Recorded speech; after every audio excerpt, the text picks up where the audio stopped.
Smooth ಎಷ್ಟಿದೆ ಅಂತ ಹೇಳಿ ನೋಡಿ, ಈ ರೀತಿ ಕೈ ಹಾಕಿದರೆ ನೋಡಿ ಈ ರೀತಿ ಬರ್ತದೆ. ಇದಕ್ಕೆ ಯಾವುದೇ ರೀತಿಯ ಕುಟ್ಟಿಕೊಂಡು ಕೂರುವಂಥದ್ದು, ಅದಕ್ಕೆ ಯಾವುದಾದ್ರೂ ಇದು ಮಾಡುವಂಥ ಡ್ರಿಲ್ ಮಾಡುವಂಥದ್ದು ಅಗತ್ಯಗಳು ಇರುವುದಿಲ್ಲ.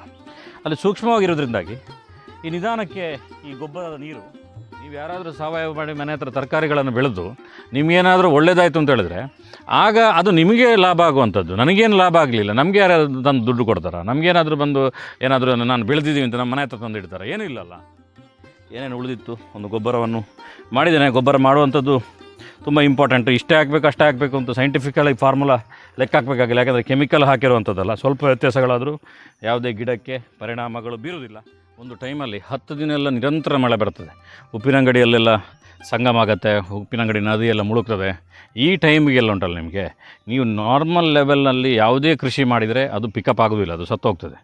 ಅದಕ್ಕೋಸ್ಕರ ನೀರು ಹೋಗುವ ವ್ಯವಸ್ಥೆಗಳನ್ನು ನೇರ ಈ ಬುಡಕ್ಕೆ ಹಾಕಲಿಕ್ಕೆ ಹೋಗಬಾರ್ದು. ಯಾಕಂದರೆ ಬುಡದಲ್ಲಿ ಬೇರು ಇರೋದಿಲ್ಲ, ಬೇರು ಇಲ್ಲಿಂದ ಈ ಕಡೆಗೆ ಮೂವ್ಮೆಂಟ್ ಆಗಿರ್ತದೆ. ನೀವು ಇಲ್ಲಿ ಹಾಕಿದರೆ ಇಲ್ಲಿ ಸಣ್ಣ ಬೇರುಗಳು, ಸೂಕ್ಷ್ಮವಾಗಿರೋದ ಬೇರುಗಳು ಯಾವುದು ಹೊರಡ್ತದೆ, ಅದು ಕೊಳೆಯುವಂಥ ಸಾಧ್ಯತೆಗಳಿವೆ.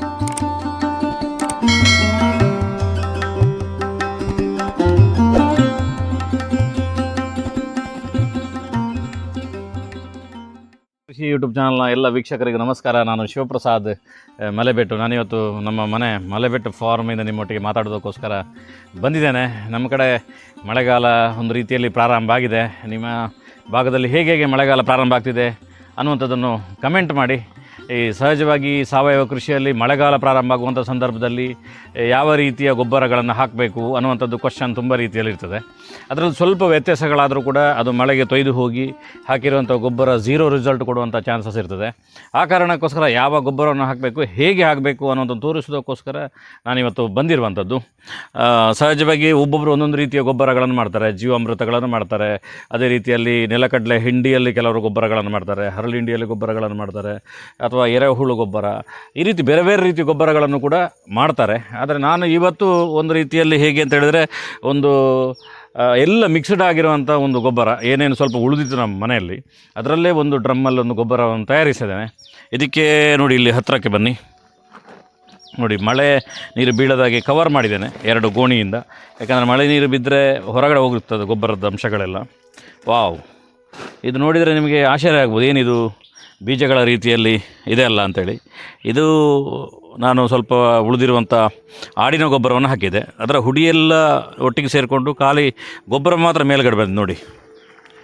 ಇದನ್ನು ಸ್ವಲ್ಪ ಈ ರೀತಿ ಮಿಕ್ಸ್ ಮಾಡಬೇಕು. ಇದಕ್ಕೆ ಈ 200 ಲೀಟ್ರ್ನ ಡ್ರಮ್ಗೆ ಸುಮಾರು ಒಂದು 10 kg ಹರಳಿಂಡಿ ಹಾಕಿದ್ದೇನೆ. ಅದೇ ರೀತಿಯಲ್ಲಿ ಒಂದು 10 ಲೀಟರ್ ಗೋಮೂತ್ರವನ್ನು ಹಾಕಿದ್ದೇನೆ. ಮತ್ತೊಂದು 2 ಬಟ್ಟಿಯಷ್ಟು ಸೆಗಣಿಯನ್ನು ಹಾಕಿದ್ದೇನೆ, ಮತ್ತು ಬೂದಿಯನ್ನು ಹಾಕಿದ್ದೇನೆ, ಮತ್ತು ಕಹಿ ಬೇವಿನ ಹಿಂಡಿಯನ್ನು ಹಾಕಿದ್ದೇನೆ. ಅದು ಎಲ್ಲ ರೆಡಿ ಮಾಡಿ ಒಂದು ಮಿಕ್ಸ್ಡ್ ಗೊಬ್ಬರ ಆಗಿದೆ. ಮಿಕ್ಸ್ಡ್ ಗೊಬ್ಬರ ಅಂತ ಹೇಳಿದ್ರೆ ಒಂದು ಗಡಬಡ ರೀತಿಯಲ್ಲಿ. ಗಡಬಡ ಅಂತ ಹೇಳಿದ್ರೆ ನಮ್ಮ ದಕ್ಷಿಣ ಕನ್ನಡ ಜಿಲ್ಲೆಯಲ್ಲಿ ಒಂದು ಐಸ್ ಕ್ರೀಮ್ ಇದೆ, ಐಡಿಯಲ್ನವ್ರದ್ದು. ಆ ಐಸ್ ಕ್ರೀಮ್ ಅಂಗಡಿಯಲ್ಲಿ ಒಂದು ಬಾರಿ ಯಾವುದು ಎಲ್ಲ ಇರಲಿಲ್ಲಂತೆ. ಆಗ ಯಾರೊಬ್ಬರು ಬಂದು ಕೇಳಿದ್ರಂತೆ, ಏನೇನಿದೆ ಅದನ್ನು ಮಿಕ್ಸ್ ಮಾಡಿ ಕೊಡಿ ಅಂತೇಳಿ. ಆಗ ಅದನ್ನೆಲ್ಲ ಮಿಕ್ಸ್ ಮಾಡಿ ಅವರು ಗಡ್ಬಡ್ ಅಂತೇಳಿ ಕೊಟ್ಟರು. ಇವತ್ತು ವರ್ಲ್ಡ್ ಫೇಮಸ್ ಆಗಿದೆ. ಹಾಗೆ ಮಂಗಳೂರಲ್ಲಿ ಇನ್ನೊಂದು ಐಸ್ ಕ್ರೀಮ್ ಕಂಪ್ನಿ ಇದೆ, ನ್ಯಾಚುರಲ್ ಅಂತೇಳಿ. ಅಲ್ಲೊಂದು ಹೊಸ್ತು ಬಂದಿದೆ, ಗಜಿಬಿಜಿ ಅಂತೇಳಿ. ಆ ರೀತಿ ಬೇರೆ ಬೇರೆ ಎಲ್ಲ ಬರ್ತಾಯಿದೆ. ಆ ರೀತಿ ಒಂದು ಗಡ್ಬಡ್ ರೀತಿಯ, ಅಂದರೆ ಎಲ್ಲ ಸೇರಿ ಏನೇನು ಉಳಿದಿತ್ತು ಒಂದು ಗೊಬ್ಬರವನ್ನು ಮಾಡಿದ್ದೇನೆ. ಗೊಬ್ಬರ ಮಾಡುವಂಥದ್ದು ತುಂಬ ಇಂಪಾರ್ಟೆಂಟು. ಇಷ್ಟೇ ಹಾಕಬೇಕು ಅಷ್ಟೇ ಹಾಕಬೇಕು ಅಂತ ಸೈಂಟಿಫಿಕಲಾಗಿ ಫಾರ್ಮುಲಾ ಲೆಕ್ಕ ಹಾಕಬೇಕಾಗಿಲ್ಲ. ಯಾಕಂದರೆ ಕೆಮಿಕಲ್ ಹಾಕಿರುವಂಥದ್ದಲ್ಲ. ಸ್ವಲ್ಪ ವ್ಯತ್ಯಾಸಗಳಾದರೂ ಯಾವುದೇ ಗಿಡಕ್ಕೆ ಪರಿಣಾಮಗಳು ಬೀರುವುದಿಲ್ಲ. ನೋಡಿ, ಇದನ್ನು ಹಾಕುವಂಥದ್ದು ಗಿಡಗಳಿಗೆ ಹೇಗೆ, ಅಂದರೆ ಅದು ವೇಸ್ಟ್ ಆಗಬಾರ್ದಲ್ಲ, ಅದು ಹೇಗೆ ಅನ್ನೋದು ತೋರಿಸ್ತೇನೆ. ಫಸ್ಟ್ ಇದನ್ನು ಚೆನ್ನಾಗಿ ಈ ಕಲಸಿಕೊಳ್ಬೇಕು. ಅಂದರೆ ನೀರು ಆಗಬೇಕಿದು. ನೀರು ಆಗಿದೆ, ಯಾಕಂದರೆ 1 ವಾರ ಆಯಿತು ಇದನ್ನು ನಾನು ಮುಚ್ಚಿಟ್ಟು. ಮತ್ತು ಇವತ್ತು ಎಲ್ಲ ಗಿಡಗಳಿಗೆ ಹಾಕಲಿಕ್ಕೆ ಪ್ರಯತ್ನ ಮಾಡ್ತೇನೆ. ಒಂದು ಬಕೆಟಲ್ಲಿ ತಗೊಂಡು ಹೋಗಿ ಹಾಕುವ. ಕಾಲದಲ್ಲಿ ಬೇರೆ ಬೇರೆ ರೀತಿಯ ಗೆಡ್ಡೆ ಗೆಣಸುಗಳು, ಬೇರೆ ಬೇರೆ ರೀತಿಯ ತರಕಾರಿಗಳನ್ನು ಇದಕ್ಕಿಂತ ಮೊದಲು 2 ವೀಡಿಯೋದ ಮುಖಾಂತರ ತೋರಿಸಿದೆ. ತುಂಬ ಜನರು ಅದನ್ನು ನೋಡಿದರು. ಒಂದು ವೀಡಿಯೋನ ಸುಮಾರು ಒಂದು 12-13 ಸಾವಿರ ಜನ ನೋಡಿದರು. ಇನ್ನೊಂದು ವೀಡಿಯೋನ 7-8 ಸಾವಿರ ಜನ ನೋಡಿದ್ದಾರೆ. ತುಂಬ ಜನ ಕಮೆಂಟ್ ಮಾಡಿದೆ, ಸಪೋರ್ಟ್ ಮಾಡಿದ್ದಾರೆ. ಯಾಕಂದರೆ ತುಂಬ ಜನರಿಗೆ ಅದರಿಂದಾಗಿ ಒಂದು ಐಡಿಯಾ ಸಿಗುತ್ತೆ. ನಾನೇನು ಪ್ರಾಕ್ಟಿಕಲ್ ಮಾಡ್ತಿದ್ದೇನೆ ಅದನ್ನು ತೋರಿಸಿದ್ದೇನೆ. ಅದರಲ್ಲಿ ಒಂದು ಇರುವಂಥದ್ದು ಬಳ್ಳಿ ಬಟಾಟೆ. ಇದರ ನೀವು ಈ ನೆಲವನ್ನು ನೋಡಿ, ಇದು ತುಂಬ ಗಟ್ಟಿ ಇದೆ ನೋಡಿ, ಹೀಗೆ ಗಟ್ಟಿರುವಂಥದ್ದು. ತುಂಬ ಬಾರಿ ಕೆಲವೊಂದು ಜಾಗಗಳು ಈ ರೀತಿ ಬೇಸಿಗೆಯಲ್ಲಿ ಬಿಸಿಲು ಬಿದ್ದದ್ರಿಂದಾಗಿ ಗೊಬ್ಬರ ಹಾಕುವಾಗ ಅದು ಗಟ್ಟಿ ಇರ್ತದೆ ನೋಡಿ. ಈ ರೀತಿ ಗಟ್ಟಿರುವಂಥ ಜಾಗಕ್ಕೆ ನಾವೇನಾದರೂ ದ್ರವ ಗೊಬ್ಬರವನ್ನು ಹಾಕಿದರೆ ಅದು ಹೆಚ್ಚು ಒಳಗೆ ಇಳ್ಕೊಳ್ಳೋದಿಲ್ಲ. ಅದರ ಜೊತೆಗೆ ಅದು ಸ್ವಲ್ಪ ಮಳೆ ಬಂದರೆ ಸಾಕು ಹೊರಗಡೆ ಹೋಗುವಂಥ ಚಾನ್ಸಸ್ ಇರ್ತದೆ. ಈ ರೀತಿ ಗಟ್ಟಿರುವಂಥ ಜಾಗವನ್ನು ಹೇಗೆ ಅದಕ್ಕೆ ಗೊಬ್ಬರವನ್ನು ಹಾಕಬೇಕು ಅನ್ನೋದನ್ನು ತೋರಿಸ್ತಾನೆ ನೋಡಿ. ಈ ರೀತಿ ಒಂದು ಆಯುಧಗಳು, ಬೇರೆ ಬೇರೆ ರೀತಿಯ ಆಯುಧಗಳು ಸಿಗ್ತದೆ, ಸಬ್ಬಲ್ಗಳು, ಕತ್ತಿಗಳು, ಯಾವುದು ಬೇಕಾದರೂ ಆಗ್ಬೋದು, ಇದೇ ಬೇಕು ಅಂತಿಲ್ಲ. ಇದನ್ನು ಸ್ವಲ್ಪ ನೋಡಿ ಈ ರೀತಿ ಸ್ವಲ್ಪ ಅದನ್ನು ಗೀರಿದರೆ ನೋಡಿ, ಇದು ತುಂಡಾಗಲಿಕ್ಕೆ ಆಯಿತು ನೋಡಿ. ಈ ರೀತಿ ಗೀರಿದಾಗ ಸ್ವಲ್ಪ ಬೇರಿಗೆ ಅಡಿಗೆ ಹೋಗುವ ಚಾನ್ಸಸ್ ಇರ್ತದೆ. ಅಂದರೆ ಬೇರುಗಳು ಯಾವುದಿದೆ ಆ ಜಾಗಕ್ಕೆ ಮುಟ್ಟುವಂಥ ಸಾಧ್ಯತೆಗಳು ಹೆಚ್ಚಿರ್ತದೆ. ಅದಕ್ಕೋಸ್ಕರ ನೋಡಿ ಈ ರೀತಿ ಸ್ವಲ್ಪ ಇದನ್ನು ಗೀರಿದ್ದೇನೆ. ಈ ರೀತಿ ಹುಲ್ಲುಗಳು ಸಣ್ಣದಿರಬೇಕಾದ್ರೇ ಅದನ್ನು ತೆಗಿಬೇಕು. ಅದನ್ನು ಬಿಟ್ಟರೆ ಅದೇ ತುಂಬ ದೊಡ್ಡದಾಗ್ತದೆ. ಈ ಗೊಬ್ಬರವನ್ನು ಎಳ್ಕೊಂಡು ತುಂಬ ದೊಡ್ಡದಾಗಿ ಬೆಳೀತದೆ, ಮತ್ತು ಅದನ್ನು ತೆಗೆದರೂ ಕೂಡ ಹೋಗೋದಿಲ್ಲ. ಅದಕ್ಕೋಸ್ಕರ ಸಣ್ಣದಿರುವಾಗಲೇ ತೆಗಿಬೇಕು ನೋಡಿ. ಇಲ್ಲೊಂದು 2 ಬೇರೆ ಯಾವುದೋ ಕಳೆ ಗಿಡಗಳು ಬಂದಿದೆ, ಈಂದು ಅಂತೇಳಿ. ನಮ್ಮಲ್ಲಿ ಬೈನೆ ಅಂತೇಳಿ ಕಲಿ ಎಲ್ಲ ಮಾಡ್ತಾರೆ. ನಮ್ಮಲ್ಲಿ ಭಾರಿ ಸಾಂಪ್ರದಾಯಿಕವಾಗಿರುವಂಥ ಡ್ರಿಂಕ್, ಒಳ್ಳೆ ಕಿಕ್ ಕೊಡ್ತದೆ. ಚಳಿಗಾಲ ಮಳೆಗಾಲ ಟೈಮಲ್ಲೆಲ್ಲ ತುಂಬ ಖುಷಿ ಆಗ್ಬೋದು. ಅದರದ್ದು ಎಲ್ಲಿಂದ ಹಕ್ಕಿ ತಂದು ಹಾಕಿರುವಂಥ ಬೀಜದಿಂದ ಗಿಡ ಆಗಿದೆ. ಇದು ನಮ್ಮ ಉಪಯೋಗ ಇಲ್ಲ, ಅದಕ್ಕೋಸ್ಕರ ಇದನ್ನು ಹೀಗೆ ತೆಗೆದಿದ್ದೇವೆ. ಯಾವತ್ತೂ ಕೂಡ ಯಾವುದೇ ಸಾವಯವ ಆಗಲಿ ರಾಸಾಯನಿಕ ಆಗಲಿ ನೇರ ಈ ಬುಡಕ್ಕೆ ಹಾಕಲಿಕ್ಕೆ ಹೋಗಬಾರ್ದು. ಯಾಕಂದರೆ ಬುಡದಲ್ಲಿ ಬೇರು ಇರೋದಿಲ್ಲ, ಬೇರು ಇಲ್ಲಿಂದ ಈ ಕಡೆಗೆ ಮೂವ್ಮೆಂಟ್ ಆಗಿರ್ತದೆ. ನೀವು ಇಲ್ಲಿ ಹಾಕಿದರೆ ಇಲ್ಲಿ ಸಣ್ಣ ಬೇರುಗಳು, ಸೂಕ್ಷ್ಮವಾಗಿರೋದ ಬೇರುಗಳು ಯಾವುದು ಹೊರಡ್ತದೆ ಅದು ಕೊಳೆಯುವಂಥ ಸಾಧ್ಯತೆಗಳಿರ್ತದೆ. ಅದಕ್ಕೋಸ್ಕರ ನೋಡಿ ಈ ರೀತಿ ಕವರ್ ಮಾಡ್ತಾಯಿದ್ದೇನೆ. ಈ ಯಾವುದು ಬೀಜಗಳಿದೆ ನೋಡಿ ಇದರದ್ದು, ಅಂದರೆ ಇದರದ್ದು ನಮ್ಮ ಆಡಿನ ಹಿಕ್ಕೆಗಳು ಯಾವುದಿದೆ ಅದೆಲ್ಲ ಕೂಡ ನಿಧಾನಕ್ಕೆ ಇಲ್ಲಿ ಡಿಕಾಂಪೋಸ್ ಆಗುತ್ತೆ. ಎರೆಹುಳುಗಳೆಲ್ಲ ಬಂದು ಸೇರಿಕೊಂಡಾಗ ತುಂಬ ಚೆನ್ನಾಗಾಗುತ್ತೆ. ಈ ರೀತಿ ಈಗ ಇದಕ್ಕೆ ಗೊಬ್ಬರವನ್ನು ಹಾಕಿದ್ದೇನೆ. ಇದನ್ನು ಹಾಕಿದ ಮೇಲೆ ಹಾಗೆ ಬಿಟ್ಟರೆ ಏನಾಗುತ್ತೆ, ಈಗ ಮಳೆ ಇನ್ನೂ ಜೋರಾಗುತ್ತೆ. 2 ಮಳೆ ಸಾಕು, ಇದೆಲ್ಲ ತೊಯ್ದು ಹೀಗೆ ಇಲ್ಲಿ ಹೋಗ್ತದೆ. ಗಿಡ ಹೀಗೆ ಇರ್ತದೆ. ಎಷ್ಟು ಗೊಬ್ಬರ ಹಾಕಿದರೂ ಗಿಡಗಳು ಚೆನ್ನಾಗಿ ಬರೋದಿಲ್ಲ ಅನ್ನುವಂಥದ್ದನ್ನು ಮಾತಾಡ್ತಾರೆ. ಅದಕ್ಕೋಸ್ಕರ ಒಂದಷ್ಟು ಹಟ್ಟಿ ಗೊಬ್ಬರ ರೆಡಿ ಮಾಡಿಕೊಟ್ಟಿದ್ದೇನೆ. ಬೇಸಿಗೆಯಲ್ಲಿ ಹಾಕಿರುವಂಥ ಹಟ್ಟಿ ಗೊಬ್ಬರ ಸ್ವಲ್ಪ ಡಿಕಾಂಪೋಸ್ ಆಗಿದೆ. ಆ ಗೊಬ್ಬರವನ್ನು ಒಂದು ಲೇಯರ್ ಇದರ ಮೇಲಕ್ಕೆ ಹಾಕ್ತೇವೆ. ಒಂದು ಲೇಯರ್ ಮೇಲಕ್ಕೆ ಹಾಕುವಾಗ ಎಂತೂ ಅರ್ಜೆಂಟ್ಗೆ ಈ ಸೂಕ್ಷ್ಮ ಗೊಬ್ಬರಗಳೆಲ್ಲವೂ ಕೂಡ ಯಾವುದು ಮಿಕ್ಸ್ ಆಗಿದೆ ಅದೆಲ್ಲವೂ ಕೂಡ ಈ ಗಿಡಕ್ಕೆ ಸಿಗುತ್ತೆ. ಅದರ ಜೊತೆಗೆ ಮತ್ತು ಬೇರುಗಳು ಹೆಚ್ಚು ಬರಲಿಕ್ಕೆ ಪ್ರಾರಂಭ ಆಗುತ್ತೆ. ಹೆಚ್ಚು ಬರಲಿಕ್ಕೆ ಪ್ರಾರಂಭ ಆದಾಗ ಈ ಗೊಬ್ಬರದ ಮೇಲೆ ಆ ಬೇರುಗಳು ಬಂದಾಗ ಈ ಗೊಬ್ಬರದಲ್ಲಿರುವ ಪೌಷ್ಟಿಕಾಂಶಗಳನ್ನು ಕೂಡ ಅದು ಎಳ್ಕೊಳ್ಳುವಂಥ ಸಾಧ್ಯತೆಗಳಿರ್ತದೆ. ಈಗ ಈ ಗೊಬ್ಬರವನ್ನು ಇದಕ್ಕೆ ಹಾಕ್ತೇವೆ ಬರಲಿಕ್ಕೆ.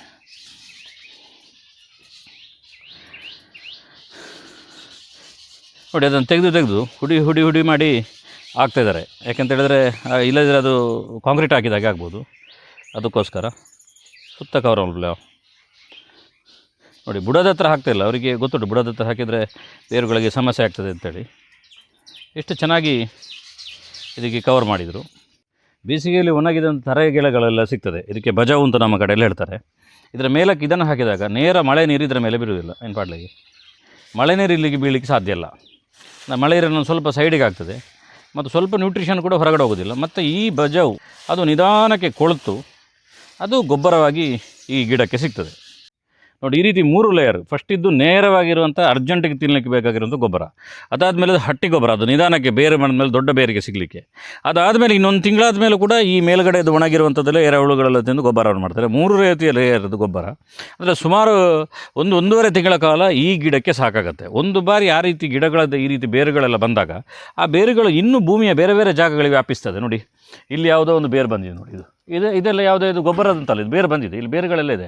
ಯಾಕೆ ಅಂತ ಹೇಳಿದರೆ ಅದು ಬೇರೆ ಭೂಮಿಯಲ್ಲೂ ಕೂಡ ಅಲ್ಲೆಲ್ಲೂ ಗೊಬ್ಬರಗಳಿರ್ತದೆ, ಅದೆಲ್ಲವನ್ನು ಕೂಡ ಹೇಳ್ಕೊಳ್ತದೆ. ಇಷ್ಟಾದ ಮೇಲೆ ಇದರದ್ದು ಕೆಲಸ ಮುಗಿತು ಅಂತ ಹೇಳಿದರೆ ಅಲ್ಲಿ ಕೆಲಸ ಮುಗಿಯೋದಿಲ್ಲ. ಯಾಕೆಂತ ಹೇಳಿದ್ರೆ ಇಲ್ಲಿಂದ ಬೀಳುವಂಥ ನೇರ ನೀರು ಇಲ್ಲಿ ಗೊಬ್ಬರವನ್ನು ತಗೊಂಡು ಹೊರಗೆ ಹೋಗೋ ಸಾಧ್ಯತೆಗಳಿದೆ. ಅದಕ್ಕೋಸ್ಕರ ಸೈಡಿಂದ ಸ್ವಲ್ಪ ಮಣ್ಣುಗಳನ್ನು ಸೆಟ್ ಮಾಡಬೇಕು. ಅದಕ್ಕೆ ಯಾವ ಮಣ್ಣು ಬೇಕಾದ್ರೆ ಆಗುತ್ತೆ. ನಾನೀಗ ಸೈಡಲ್ಲಿರುವಂಥ ಮಣ್ಣನ್ನೇ ತೆಗೆದು ನೋಡಿ ಈ ರೀತಿ ಹಾಕ್ತೇನೆ.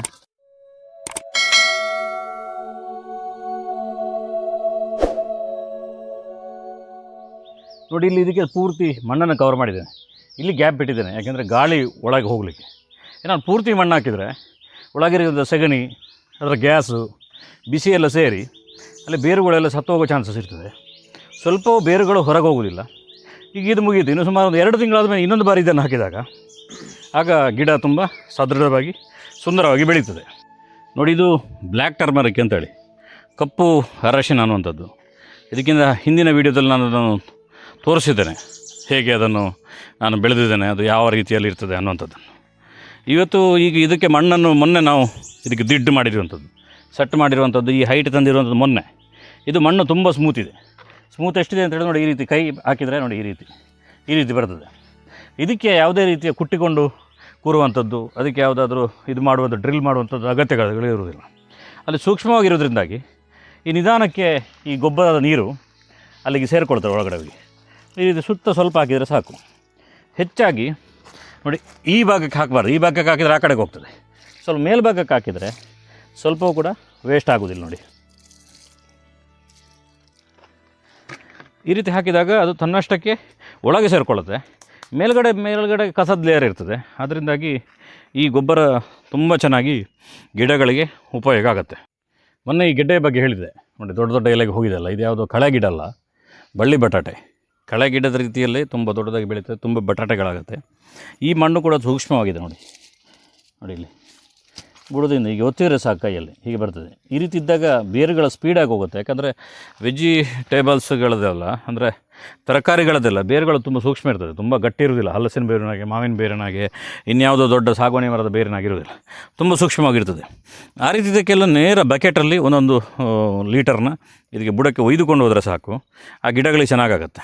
ಇನ್ನೊಂದು, ಈ ರೀತಿಯ ಮಿಶ್ರ ಬೆಳೆಗಳನ್ನು ಬೆಳೆಯೋದ್ರಿಂದ ಏನು ಲಾಭ ಅಂತ ಹೇಳಿದ್ರೆ, ನೋಡಿ ಈ ಬೆಳೆಯನ್ನು ಇಲ್ಲಿ ಬೆಳೆದಿದ್ದೇನೆ, ಇದು ಎಕ್ಸ್ಟ್ರಾ ಅಂದರೆ ಅಡಿಕೆಯ ಜೊತೆಗೆ ಇದಿರುವಂಥದ್ದು. ಇದರ ಗೊಬ್ಬರದ ಎಕ್ಸ್ಟ್ರಾ ಉಳಿದಿರುವಂಥದ್ದೆಲ್ಲವೂ ಕೂಡ ಇಲ್ಲಿ ತೋರಿಸಿ ಬುಡ ನೋಡಿ, ಇಲ್ಲಿ ಸಮೃದ್ಧವಾಗಿದೆ. ನೋಡಿ ಈ ರೀತಿ ತರಗೆಲ್ಲ ಹಾಕಿ ರೆಡಿ ಮಾಡಿದ್ದೇವೆ. ಎಲ್ಲ ಗೊಬ್ಬರ ಉಳಿದಿದ್ದೆಲ್ಲವೂ ಕೂಡ ಇದಕ್ಕೆ ಸೇರಿಕೊಳ್ತದೆ. ಆಗ ಒಂದು ಹುಡಿಯೂ ಕೂಡ ವೇಸ್ಟ್ ಆಗೋದಿಲ್ಲ. ಆ ರೀತಿಯ ಒಂದು ಮೆಥಡಲ್ಲೂ ಕೂಡ ಮಿಶ್ರ ಬೆಳೆಯನ್ನು ನಾವು ಮಾಡ್ಬೋದು. ಅದೇ ರೀತಿಯಲ್ಲಿ ನೋಡಿ ಇಲ್ಲಿ ನಿಮಗೆ ಕಾಣ್ತಾ ಇರಬಹುದು, ಅದರ ಮಧ್ಯದಲ್ಲಿ ನೋಡಿ ಇಲ್ಲಿ ಮರಗೆಣಸನ್ನು ಹಾಕಿದ್ದೇವೆ. ಅರಶಿಣದ ಮಧ್ಯದಲ್ಲಿ ಮರಗೆಣಸು ಕಾಣ್ತಾಯಿದೆ, ಚಿಗುರು ಸಣ್ಣದಾಗಿ ಬರ್ತಾಯಿದೆ ನೋಡಿ. ಈ ರೀತಿ ಅದು ಕೂಡ ಒಂದು ಸ್ವಲ್ಪನೂ ಕೂಡ ಗೊಬ್ಬರ ವೇಸ್ಟ್ ಆಗೋದಿಲ್ಲ. ಒಂದು ಮರಗೆಣಸು ಸಿಗುತ್ತೆ, ಇಲ್ಲಾಂದರೆ ಅರಶಿಣ ಸಿಗುತ್ತೆ, ಇಲ್ಲಾಂದರೆ ನೋಡಿ ತುಪ್ಪಗೆಣಸು, ಇಂಥ ಯಾಮ್ ಗಿಡ್ಡಗಳಿಗೆಲ್ಲ ಸಿಗುತ್ತೆ. ಯಾವುದಕ್ಕಾದರೂ ಒಂದು ಗಿಡಗಳಿಗೆ ಗೊಬ್ಬರಗಳು ತುಂಬ ಚೆನ್ನಾಗಿ ಸಿಗುತ್ತೆ. ಸಾವಯವ ಮೆಥಡಲ್ಲಿ ಇದನ್ನು ನೀವೆಲ್ಲರೂ ಕೂಡ ಫಾಲೋ ಮಾಡಿ ಮತ್ತು ಈ ರೀತಿಯ ಮೆಥಡ್ನಲ್ಲಿ ಮಾಡೋದನ್ನು ಕಲೀರಿ. ಯಾಕಂದರೆ ನೀವು ಗಟ್ಟಿ ಗೊಬ್ಬರವನ್ನು ಹಾಕಿದರೆ ಅದು ರಿಸಲ್ಟ್ ಬರುವಾಗ ಸುಮಾರು 1 ತಿಂಗಳು ಹೋಗುತ್ತೆ. ನೀವು ನೀರು ಗೊಬ್ಬರನ ಹಾಕಿದರೆ 1 ವಾರದಲ್ಲಿ ಅದರ ಸೂಪರಾಗಿರುವಂಥ ರಿಸಲ್ಟ್ಗಳು ಬರ್ತದೆ. ಮತ್ತು ಯಾವುದೇ ಕೃಷಿ ಮಾಡುವಾಗ ತುಂಬ ಬಾರಿ ನಮಗೆ ಮುಂದಕ್ಕೆ ಏನಾಗುತ್ತೆ ಅನ್ನೋಂಥ ಐಡಿಯಾ ಸಿಗೋಲ್ಲ. ನಿಮಗೆ ನಮ್ಮ ಭಾಗದಲ್ಲಿ ತುಂಬ ಜೋರಾಗಿ ಮಳೆ ಬರುತ್ತೆ. ಕನಿಷ್ಠ ಒಂದು ಟೈಮಲ್ಲಿ 10 ದಿನ ಎಲ್ಲ ನಿರಂತರ ಮಳೆ ಬರ್ತದೆ. ಉಪ್ಪಿನಂಗಡಿಯಲ್ಲೆಲ್ಲ ಸಂಗಮ ಆಗುತ್ತೆ, ಉಪ್ಪಿನಂಗಡಿ ನದಿಯೆಲ್ಲ ಮುಳುಗ್ತದೆ. ಈ ಟೈಮಿಗೆಲ್ಲ ಉಂಟಲ್ಲ ನಿಮಗೆ, ನೀವು ನಾರ್ಮಲ್ ಲೆವೆಲ್ನಲ್ಲಿ ಯಾವುದೇ ಕೃಷಿ ಮಾಡಿದರೆ ಅದು ಪಿಕಪ್ ಆಗೋದಿಲ್ಲ, ಅದು ಸತ್ತೋಗ್ತದೆ. ಅದಕ್ಕೋಸ್ಕರ ನೀರು ಹೋಗುವ ವ್ಯವಸ್ಥೆಗಳನ್ನು ತುಂಬ ಚೆನ್ನಾಗಿ ಮಾಡ್ಕೊಳ್ಬೇಕಾಗತ್ತೆ. ಅದಕ್ಕೋಸ್ಕರ ನೋಡಿ ಇಲ್ಲಿ ಇದನ್ನು ತೋರಿಸಿದಂತೆ ಸುತ್ತಮುತ್ತ ಇದೆಲ್ಲ ಕೂಡ ಅರಶಿಣ, ಆಮೇಲೆ ಶುಂಠಿ ಇದೆಲ್ಲ ಹಾಕಿರುವಂಥ ಬೆಡ್ಗಳು. ಈ ಬೆಡ್ ಹೈಟಲ್ಲಿದೆ. ಅದರ ಜೊತೆಗೆ ಇಲ್ಲಿ ಯಾವುದೇ ನೀರು ಈ ಬೆಡ್ನವರೆಗೆ ಬರೋದಿಲ್ಲ. ನೋಡಿ ಇಲ್ಲಿ ಗಿಡ ಬಂದಿದೆ, ಇದರವರೆಗೆ ಯಾವ ನೀರು ಕೂಡ ಬರೋದಿಲ್ಲ. ನೀರು ನೇರ ಹೋಗಲಿಕ್ಕೆ ಇಲ್ಲಿ ವ್ಯವಸ್ಥೆಗಳಿರ್ತದೆ. ಮತ್ತು ನೋಡಿ ಇಲ್ಲಿ ತೋರಿಸ್ತೇನೆ, ಸ್ವಲ್ಪ ಮುಂದಕ್ಕೆ ಹೋಗು. ನೋಡಿ ಇಲ್ಲಿಯೂ ಕೂಡ ಒಂದು ಕಣಿ ಕೊಟ್ಟು ನೀರನ್ನು ಬೇಸಿಗೆ ಮಳೆಗಾಲದಲ್ಲಿ ಎಷ್ಟಾಗತ್ತೆ ಅಷ್ಟು ಗಿಡಕ್ಕೆ ತಾಗಬಾರ್ದು ಅಷ್ಟೇ. ನಾನು ಎಲ್ಲವನ್ನು ಬಿಟ್ಟು ಬಿಡಬೇಕು ಅನ್ನುವಂಥದ್ದನ್ನು ಹೇಳ್ತಾ ಇಲ್ಲ. ಆದರೆ ನಮ್ಮದು ಯಾವುದು ಗಿಡಗಳಿರ್ತದೆ ಆ ಗಿಡಗಳಿಗೆ ತಾಗಬಾರ್ದು. ಅದಕ್ಕೋಸ್ಕರ ನೋಡಿ ಇಲ್ಲಿ ನೋಡಿ ಇದೊಂದು ಕಣಿ ನೋಡಿ, ಇದು ಇನ್ನೂ ಚೆನ್ನಾಗಿ ಮಾಡಲಿಕ್ಕಿದೆ, ಸ್ವಲ್ಪ ಕೆಲಸಗಳಿರ್ತದೆ. ನೋಡಿ ಈ ರೀತಿ ಕಣಿಯನ್ನು ತೆಗಿಬೇಕು. ಇಲ್ಲದಿದ್ದರೆ ನಿಮಗೇನಾಗುತ್ತೆ, ಯಾವುದು ಬೆಳೆಗಳ ಮೇಲೆಲ್ಲ ಬಂದು ಆ ಕಡೆ ಬೆಳೆಯೂ ಇಲ್ಲ, ಈ ಕಡೆ ನೀರೂ ಇಲ್ಲ ಅನ್ನುವಂಥ ಸಿಚುವೇಶನ್ ಕ್ರಿಯೇಟ್ ಆಗುತ್ತೆ. ನೋಡಿ ಕಣಿಯನ್ನು ಎತ್ತರ ಮಾಡಿ ಈ ಕಡೆಯಿಂದ ಇಟಾಚಿಲಿ ಮಣ್ಣು ಹಾಕಿದ್ದೀವಿ. ಇದಕ್ಕೆ ಬಳ್ಳಿಗೆಣಸು ಅಂದರೆ ಆರೆಂಜ್ ಕಲರಲ್ಲಿ ಇರ್ತದೆ, ಇದು ಕ್ಯಾರೆಟ್ನ ರೀತಿಯಲ್ಲಿ ಇರ್ತದೆ, ಕೇಸರಿ ರೀತಿಯಲ್ಲಿರುವಂಥ ಒಳಗಿರುವಂಥ ಒಂದು ಗೆಣಸು, ಇದನ್ನು ಹಾಕಿದ್ದೇನೆ. ಮಧ್ಯದಲ್ಲಿ ಮರಗೆಣಸನ್ನು ಹಾಕಿದ್ದೇನೆ ನೋಡಿ. ಆಗ ಈ ದಿಡ್ಡು ಕೂಡ ಎಲ್ಲೂ ಕೂಡ ವೇಸ್ಟ್ ಆಗೋದಿಲ್ಲ. ಆ ರೀತಿ ನಾವು ಯಾವುದೇ ಜಾಗವನ್ನು ವೇಸ್ಟ್ ಮಾಡದ ರೀತಿಯಲ್ಲಿ ಕೃಷಿಯನ್ನು ಮಾಡುವಂಥ ಒಂದು ಪ್ರಯತ್ನವನ್ನು ನಾವೆಲ್ಲರೂ ಕೂಡ ಮಾಡಬೇಕು. ಅದೇ ಸಾವಯವ ಕೃಷಿ, ಅದನ್ನೇ ನಾವು ಸರಿಯಾಗಿ ಮಾಡಬೇಕು. ಸಾಧಾರಣ ನೀವೆಲ್ಲರೂ ಕೂಡ ವೀಡಿಯೋ ಮಾಡಿ ನೋಡಿ ಸಪೋರ್ಟ್ ಮಾಡ್ತೀರಿ, ಲೈಕ್ ಮಾಡ್ತೀರಿ, ಕಮೆಂಟ್ ಮಾಡ್ತೀರಿ.